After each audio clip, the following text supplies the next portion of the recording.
विदाई में सबसे ज्यादा माँ रोती है, पर शिव महापुराण कहती है बेटी की विदाई में जितना बाप रोता है शायद उसके बराबर कोई नहीं रोता होगा, क्योंकि बेटा माँ को प्रिय होता है और बेटी, अरे बोलो तो, बाप को प्रिय, बाप को प्रिय है। तो कई बार बेटियां ऐसा शब्द बोल जाती, पापा मैं जा रही हूं, आपने मेरी शादी कर दी है, मैं दूसरे घर जा रही हूं पापा, पर आपकी बहुत याद आई। पापा सुनो, तुम्हारा स्वास्थ्य ठीक नहीं रहता, शुगर बढ़ी रहती है, कुछ ले लिया करो दवाई। और बेटी जब घर से विदा होती है ना,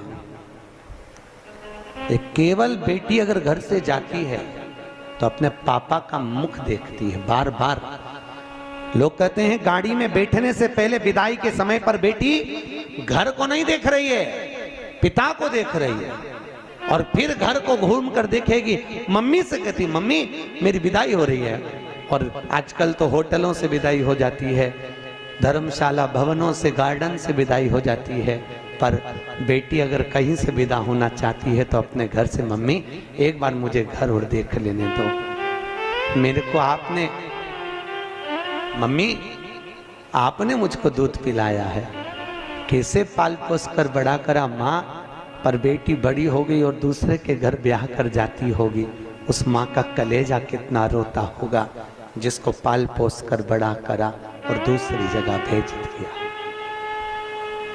एक बूढ़ी से बूढ़ी माँ भी होती है ना, उसको भी त्योहार पर अपने मायके की याद आती है। वो भी अपनी बहू से कहती है मेरे 4 भाई हैं, 4 राखी धर दे मेरे भतीजों के लिए रख दे। मम्मी वो राखी पहुंचेगी नहीं तो, इतने में बूढ़ी से बूढ़ी माँ भी कहती है रख दे तू, वो पहुंच जाएगी मुझे उम्मीद है। और बूढ़ी से बूढ़ी माँ भी, जब माँ बाप जिंदा रहते हैं ना तब तक, माता पिता अगर जिंदा हैं तब तक बूढ़े से बूढ़े व्यक्ति को भी अपनी माँ की याद आती रहती है।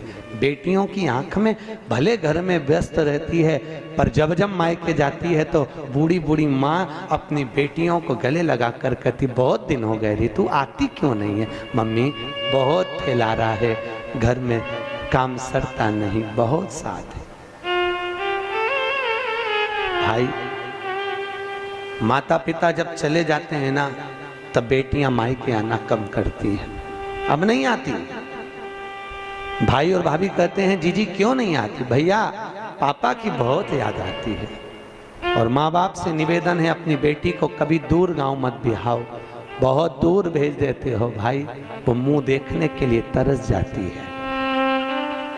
कई कई माँ बाप तो, कोई पड़ोसी भी जाता है ना उसके साथ भी झोला रख कर भेज देती है, माँ आज पड़ोसी जा रहा है, अपने पति से कहती है सुनो जल्दी जाओ, जल्दी से बेसन ले आओ, मैं लड्डू बना देती हूँ, मेरी बेटी को बहुत अच्छी लगती है, और तिल्ली की गजक अच्छी लगती है, जाओ। और अपने यहाँ वो हलवाई की दुकान है ना उसके यहाँ से सामान लिया, उसको यहाँ के सेव बहुत अच्छे लगते हैं, जाओ।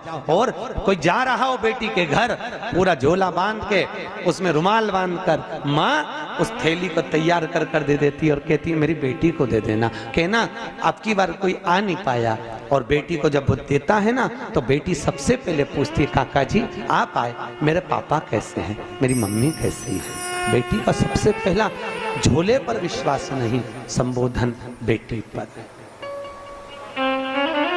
और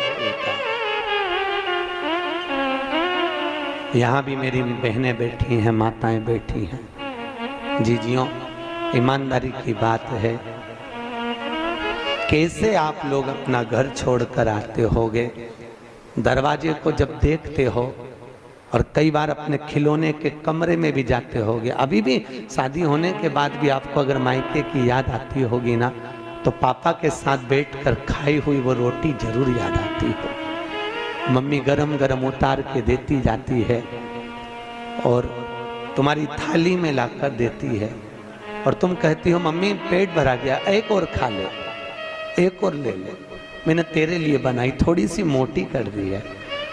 तुम्हें याद आती होगी माँ जो पतली पतली दाल बना देती होगी एकदम पानी जैसी, क्योंकि जब तुम थे तब उसकी परिस्थिति नहीं थी।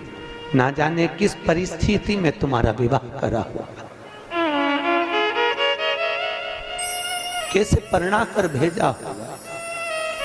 रात रात भर माँ बाप भी जगते रहे तुम्हारी शादी के समय पर, और बाप ने अपनी पत्नी से कहा जो जो उसको अच्छा लगता है उसकी पेटी में रख दे, उसकी अटैची में रख दे।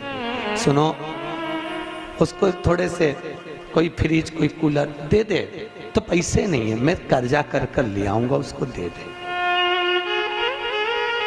कोई माँ बाप बेटी को विदा करता है, क्या नहीं दे साहब, उसने अपने प्राण तक निकाल देता है, सब कुछ दे दिया। बेटियां पूंजी है साहब, धन है, बहुत बहुत पूंजियां हैं। कैसा में भोजन करती थी और यहाँ सबको खिला देती है, आखिरी में 2 रोटी लेकर बैठती है ना, तब याद आती मम्मी तू सबसे पहले खिलाती थी, आज कोई पूछने वाला नहीं। आज बहुत याद आती है तेरी रोटी की माँ, और बहुत याद आती है माँ तू, तेरे द्वारा दिया हुआ मेरा ज्ञान। माँ कभी तो आया कर हमको देखने के लिए, कभी तो हमारे दरवाजे तक पहुंचा कर। और माँ जब मायके बेटी के ससुराल जाती है ना, और बेटी को सबसे पहले देखकर कहती कितनी दुबली हो गई तू, कुछ नहीं पाया, ले मैं बना दूं क्या? नहीं मम्मी, वहां आती हो तुम खिलाती हो ना, आज मैं तुमको बनाकर खिलाती हूँ। माँ आंख में आंसू भरकर रोती हुई बिलखती हुई बेटी को देखकर कहती है कितनी प्रपंचे में पड़ी है। इधर सास मुंह बना रही होती है, उधर ननद मुंह बना रही होती है, पति का मुख चढ़ा हुआ होता है, सबको भोजन परोस देती है, सबके लिए कर देती है, पर अकेली रसोई घर में जब भोजन करने बैठती है तब माँ का याद आ जाता, तब रो लेती है। नहीं सहन होता तो कमरे में चली जाती है, और जाकर एकांत में जब माई के पहुंचती है, पापा पूछते हैं कैसी है रे तू? पापा मैं अच्छी हूं। कितना दिल में दर्द लिए हुए, कितना दुख लिए हुए, कितनी तकलीफ लिए हुए बेटी अपने जीवन का निर्वाह करती है, अपने जीवन